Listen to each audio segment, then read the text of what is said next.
Welcome in, ladies and gentlemen. We've got a fun one for you today. This is El Prazo Man here, and coming back to you with another video. Please like this video, and please subscribe here on YouTube. And I would also really appreciate it if you would head over to my Twitch channel. Follow me on Twitch. I'm not asking you for any money, but just go ahead and follow me on Twitch. And if you do that, you can click the link over there and enter. It's on Stream Elements. Click the link over there. Very simple if you already have a Twitch account, and you can enter to win a limited 5-star character. We already gave away a copy of Zabai to our last winner, and so we're going to do that again. So please check me out on Twitch for more details on that. Alright guys, let's get into it. Today we're of course going to be talking about Wuthering Waves, rather broadly, but more specifically about a potential shift away from being free-to-play friendly, using doubled pawns as a measuring stick of sorts. But first, let's break down why that matters, and why this new in-game mode gives us such a good opportunity to take a candid look at the state of the game, warts and all. First, Wuthering Waves had hit the market back in May of 2024, and that is almost 2 years ago now, along with stunning visuals, fresh and novel quests, an immersive open world to explore, fast-paced, engaging combat and character building, and of course the best waifus in the gacha sphere. Kuro Games put wuwa on the map, riding the back of its reputation as one of the most free-to-play friendly games ever released in the genre. Any friendlier and you couldn't even consider it a gacha game. The banner pity was 80, 10 lower than the standard 90 set by Genshin Impact and upheld by most of its contemporaries. The weapon banner was a guarantee, and all that is to say nothing of the free new player selector, giving you a choice of several meta-limited 5 stars, along with their weapon, even including probably the most OP resonator in the game for the better part of the last 18 months, and I'm of course talking about Shorekeeper there. Add to that a healthy dose of free in-game currency and rewards every single patch, and you've got yourself a game that anybody can play and clear all content, from the freest of free-to-play to the whalest of whales. What could possibly go wrong? Gee, I wonder. Alright, thanks for bearing with me through my crappy monologue that I just wrote. I've been watching too much Baron Coleman. He does that every night. And I just love his monologue, so I thought, I'm gonna try a monologue. Let's see how it goes. Anyways, yeah. That's basically what I had to say about, where we started out with Wuthering Waves and where we're headed. And it is troubling. It is concerning. I know that you guys feel it. I feel it. Let's talk about it. And I think doubled pawns makes a lot of sense as a good measuring stick, and this is why. First of all, it doesn't have a ton of unique buffs. It does have a few. And the ones that it has are very, very illuminating to this whole question of, is this game still free-to-play friendly? So, let's come over here. And first, let's clarify a couple things. One, I am a skill issue player, notoriously so. And so I don't expect, you guys should not expect me to be just brute forcing, just being the sweatiest player ever and just being able to pick up any character and dominate. There are people that can do that. Most people cannot. And I think people that are watching YouTube content for perspective or information on how they can make their account better, how they can play the game better. People that are already sweaty enough to use S0 characters and get crazy scores in this endgame mode shouldn't be watching YouTube videos you know, to maybe they do. Maybe they think, well, I can even get better, whatever. But most of those people already have it figured out without having to get any additional input from anybody else. But for me, I do not have a free-to-play account, and so I have some characters and teams that I would consider free-to-play, though. And I would just like to show you the stark contrast between the two, and I think that will speak volumes way much more than I could if I sat here and went on a 30-minute monologue or whatever. First things first, let's go. Well, first, let me make sure that she's on the right play style before I do anything. So we'll make sure that we have her on Tune Rupture. We do. Okay. So we're gonna come back here, double pawns, and the team that obviously they wanted you to pull for, and you would have had to pull 3 resonators in the last month and a half if you in order to pull this off. So if you did, good on you. And we're going to show you the difference here. I have sequence nodes on all of these characters. I don't have any S6 characters. I am not a whale like that. I don't have any refinements on 5-star weapons or anything like that. But Mornier S2, Linné S4, Imeth S2. So we're going to show you that first, and just how crazy of a difference it is. But even at S0, I'll show you some other... Okay, let's just look at the difference here. All targets in sight. Structural override in the stars. Hear my query. First of all, it's the same enemies as the same bosses as the last one of these, which I did not love. Well, 2 of them are the same. But it's just like the same, recycled bosses from the last patch, and the last patch, and the patch before that, and the patch before that, and it just seems like it never changes. I don't know. So, but everyone says, oh, Kuro listens. I always see that with Saint Tontas, whatever the fuck that means. Oh, Kuro listened. That's the title of like 50% of his videos. They listened. The devs listened. No, I don't think they did. Unless I'm retarded. Yeah, not bad damage there. Okay, here we go. We'll try to use as little amount of field time with Mornier as possible.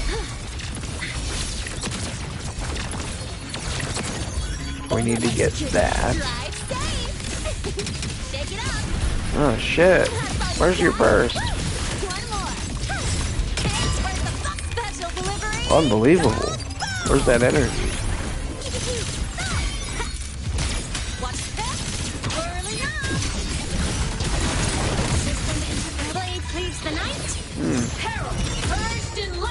Energy problems, not nice.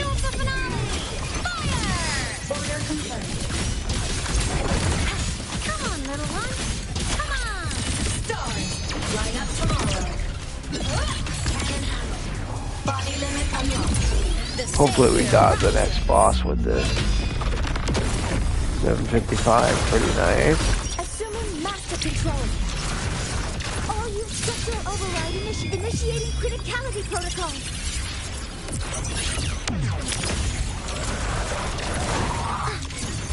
Attack confirmed. Drive safe. Go over here. Mark. No, look. Don't blink. You'll miss the best. Hopefully we can get one more full rotation out of Imeth. Might be tough. Might be, I don't know. We'll see. Heroes on. Lights up. Lineups checked.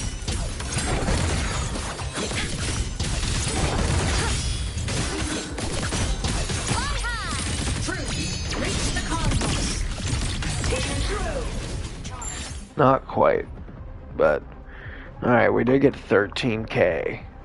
So, pretty nice score, right? Pretty nice score.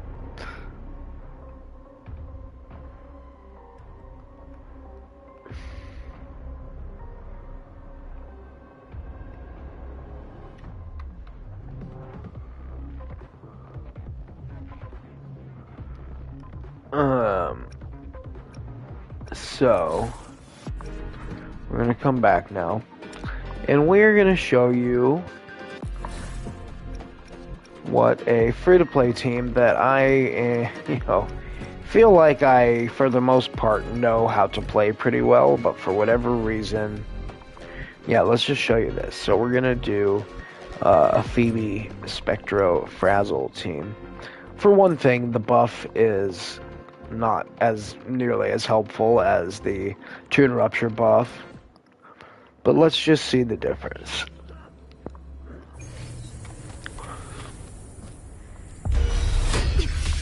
In score. And it's not, now, Jesus. With time. Come on. You're an asshole. Swift and resolute. The end has come. Well, that's a problem. I'm gonna restart that. That was bad. Totally whiffed on the,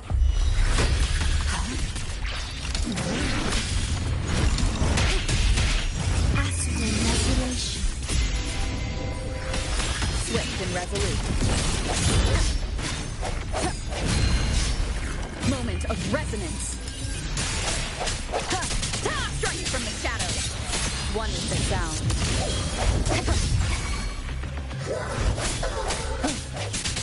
Sentinel protection. Judgment time. okay. I wish I liked playing Phoebe more, because she's such a cool character.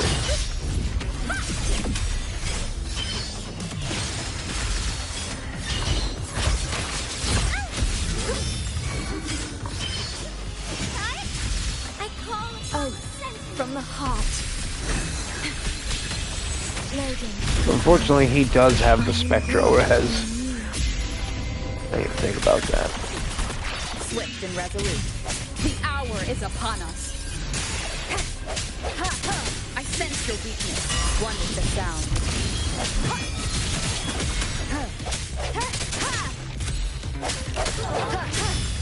No hesitation. Sentinel protection. Careful now.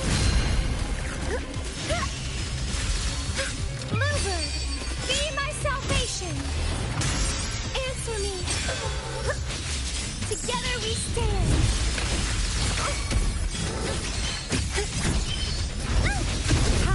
Argument.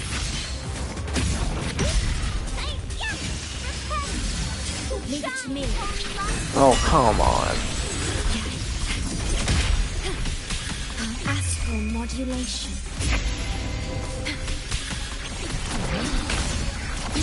Swift and resolute.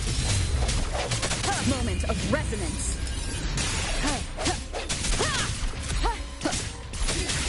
One is the sound.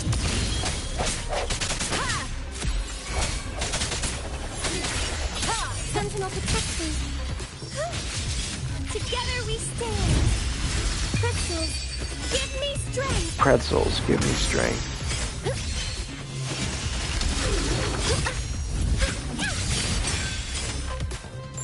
Yeah, I mean, that was bad. That's skill issue for sure.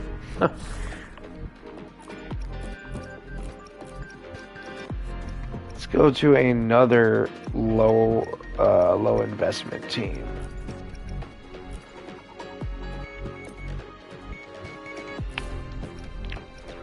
Now, of course, they are going to give us the buff here. Yeah.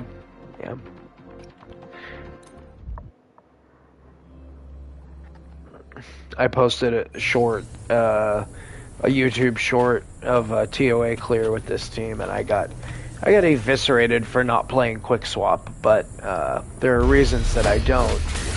For one thing, Lupa's enhanced intro skill requires you to trigger all the outro skills in a row. For another thing, Brant's outro skill triggers a pretty nice additional bit of damage from the incoming resonator when they use their resonance skill.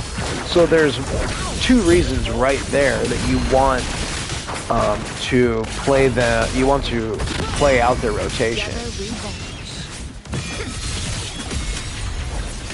Beckon the divine flame.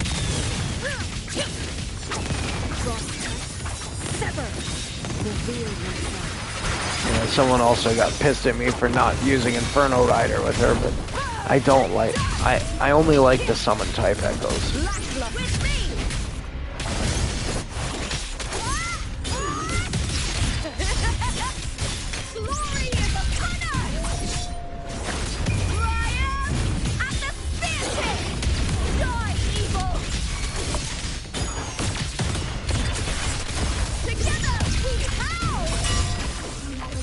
That was too slow there, though. Climax of the show!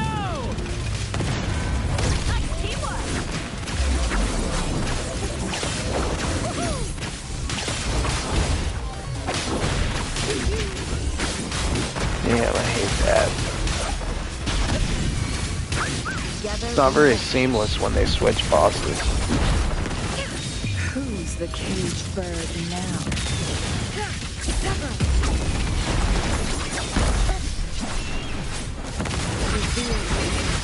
So, anyway, kind of the gist of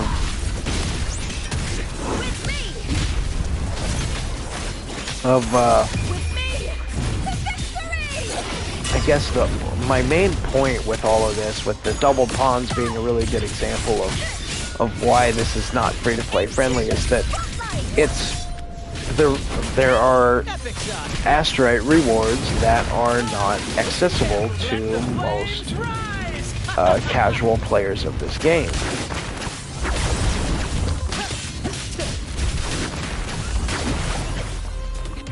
Oh boy, caught me. Well, shit, that score could have been a lot better. Anyways, I think, and so yeah, one of the things here, let's look at the rewards for a second, so you can see what I'm talking about. Now, everybody can get that really easily. The 3 from the stability accords. In the Singularity expansion, I've gotten all, as far as Asteroid goes, which is what, you know, most people really care about. I've got all but this one, where I was able to get 3 teams with 500. Right, yeah, 5,000 points with 3 teams. But wasn't able to do it with a 4th team, and I have a good amount of characters on my account. You know, again, I'm notoriously a button masher, skill issue player, but I do know how to play a fair amount of resonators the right way. Some of them I'm not playing perfect rotations, or maybe the builds aren't perfect or whatever, but the point is, that's gonna be most people. The problem I have is that most people cannot reach this. You know, one of my buddies who is pretty good at this game, like he plays it, he's been playing it for longer than I have, but he's a free-to-play guy, and he told me that he can barely reach 5,000 points with 1 team. And this is clearly, this whole endgame mode is a response to Stygian Onslaught, which released, if I'm not mistaken, in Genshin Impact, it released, I believe, at the end of last summer.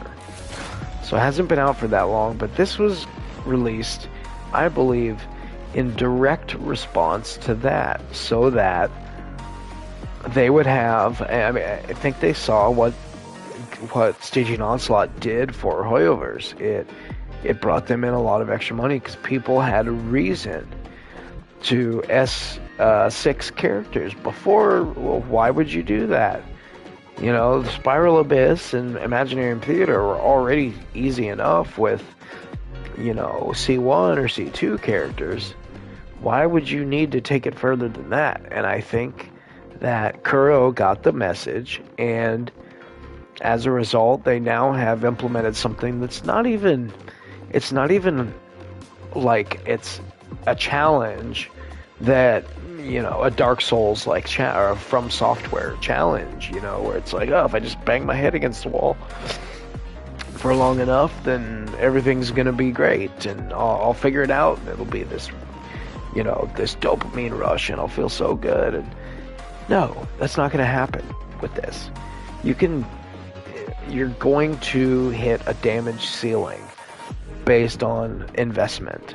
There is a little bit of user error, obviously, but once you reach your peak performance, there's going to be a damage ceiling. And I can already tell you that these fucking demo resonators are dog shit. So whoever you have but have not built, forget about it. They're dog shit. They suck. Sorry, they just do. They suck fat dick. They're not good. So, what are we to do then? Well, I mean, you have a couple choices. You can either keep investing because you want to pick up the extra astrite when it comes around, which at the end of the day you're still losing money because you have to invest a lot in these characters in order to get them to a place where you're getting crazy scores like that. Or you accept the fact that this game has totally shifted away from free to play. There are a couple other things I think if we're going to be discussing this shift away from free to play towards pay to win philosophy, I think that it's worth talking about the signature weapon problem. I brought this up a little bit in the iMyth video, and I think that it bears repeating, because let's take a look at our recent string of Resonator releases. Okay, Mornier could be played with Discord, especially if you had it at R5. For newer accounts, or even my account is not newer, but it's not a 1.0 account. I only had R1 Discord, and I was, by the time I pulled on the, because it was on the banner, right? Well, pulled on the banner a few times to try to either get this or get a couple more copies of Discord, and I ended up just getting this. And that is part of this pay to win situation, and they're baiting you. They guarantee the weapon. You know that the weapon's guaranteed, and that little voice in your head says, well, hey, the weapon's guaranteed. Just get it. And suddenly you're like, wow, shit, I already got her weapon. Why don't I just get her sequence node? And then maybe I can save up some coral. And maybe I'll get her S2 and on and on and on. And so anyways, yeah, Mornier to be at peak performance really does want her weapon. For Lene, the phasic homogenizer actually would be a fine option, but again, really does want her signature weapon.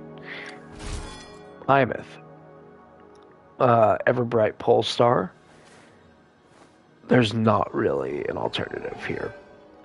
This one is tough shit.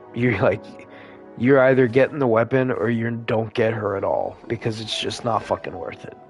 And that's a bottom line kind of thing, you know? So, yeah. You get the weapon or don't get her at all. Hey, you know what? While we're there, You get the weapon, you get a couple sequence nodes, you're going to be in really good shape. And you don't even need Mornier. If you have Chisa, you're golden. Her... Well...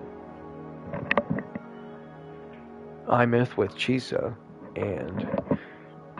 Excuse me. Pardon that interruption. Imith with Chisa and... Lene is a pretty nasty team as well. But again, that's 3 limited characters. Another part of the pay-to-win problem that we're seeing develop here. It's just, it is tough to ask people to, I mean, you may be able to invest in one team like that, but not multiple, which is what this new endgame mode is basically asking you to do. The next part of the free-to-play problem is that we don't have any. We have 0 for recent new 4-star units A laser sword. that are worth a shit. Pretty cool, right? Who was the last 4-star unit that anyone gave a shit about? Please tell me. I would love for somebody to tell me, please.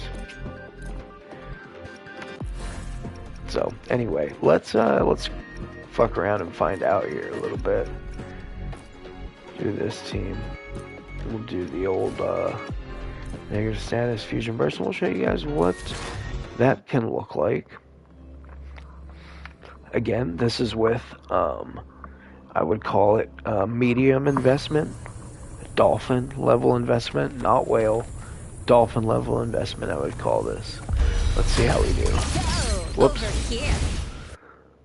Not like that. See how we do here.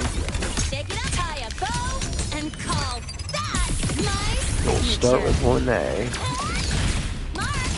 Play her exactly the same. Same with Imith, actually. Chisa. Come, meet your end. To pieces. Twist and bend. Structural collapse. There's still time before the red snap. Whirling up. Evil head. Right? Souls sing in harmony. To the Savior's victory. The world is mine to guard. Objective logged. Yeah, you're gonna play her the exact same as well. Come on, little one. Fly high. Truth. Reach the cosmos. Cannon ammo. Body limit unlocked. The Savior rises. Not bad. Drive safe. Special delivery. Go boom. One more. Lifeline blocked. In the blink of an eye. Nothingness. Deconstructed.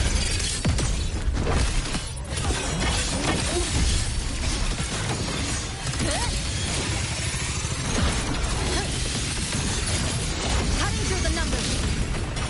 Whirling up. From the sky. Come on, little one.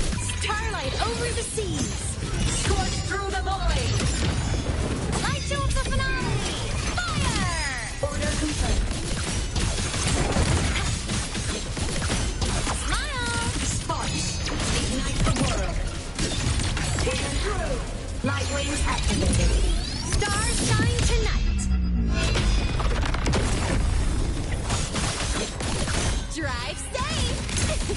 Don't blink. You'll miss the best part. Check this out.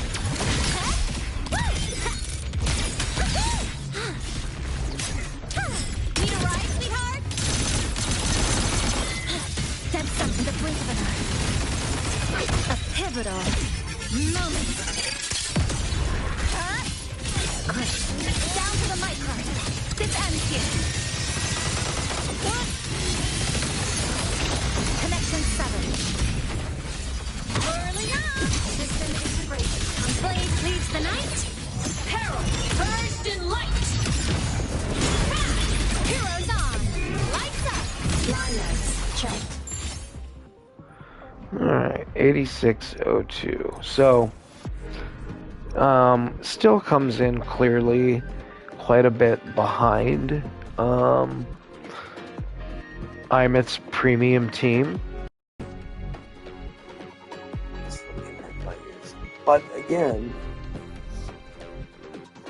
yeah, and again, this is part of the problem. Is, I mean, you've got 2 of the 3 characters right there on banner right now. So, say you skip Mornier, but you were able to pick up Lene, and you got those 2 on banner right now, Chisa and Imit. Well, I mean, for one, Lene probably ends up being replaced on this team in the future. We just don't know by who. Fusion Burst is actually kind of already right now. We have no idea where it's going. And so to ask you to invest any more in a character for future impact is never, never, never. Anyways, my hope for all of you is that you play this game because you like it and you enjoy it. All of you have the content that it has to offer, this big, awesome world to explore and all of that, the quests. As long as you still enjoy all that, well, I guess at the end of the day, who cares if they get a little greedy with their endgame content, trying to make an extra buck or two. But, you know what? I've got to be the guy to rant about it, because it is ridiculous. You know, again, I'm not coming to you as any authority on this matter, but, look, my opinion is, there's a clear and away tier list right now, and Pride Wins tier list is a joke, by the way. To me, there is a clear and away tier list that has pretty much 3 characters in it.